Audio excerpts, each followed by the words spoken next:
As a necessary response to the global economic crash, it launched what turned out to be Britain's long-term austerity project, hollowing out welfare, public services, and local council budgets. While then Chancellor George Osborne promised we were all in it together, in fact it was disabled people who were targeted to take the greatest hit, with tens of billions of pounds being pulled from everything from disability benefits to housing to social care provision.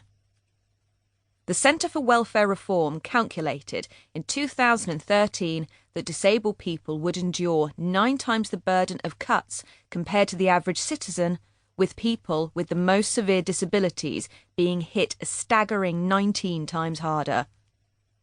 A global recession caused by bankers and stoked by right-wing politicians was set to punish paraplegics and cancer patients.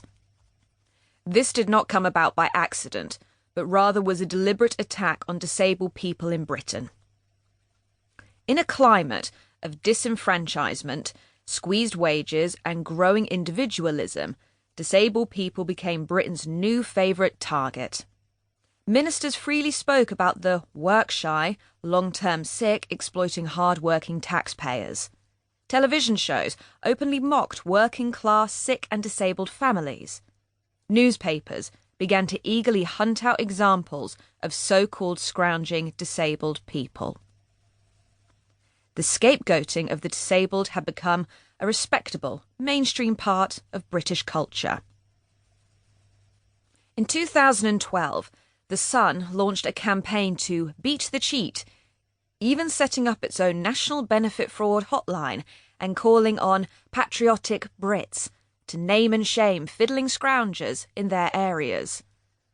Such editorials were not throwaway fringe reporting, but consistently supported by those at the heart of government. When in 2014 the Daily Express listed a rogues gallery of 10 of the most outrageous con artists on benefits, then Welfare Chief Ian Duncan Smith was happy to provide a soundbite for the baiting headline: "We'll root out the benefits cheats who pretend to be ill for money." The message in all of this was simple and effective. It was not a global economic crash that had caused a recession, but the so-called bloated welfare bill covering the needs of reputedly disabled people.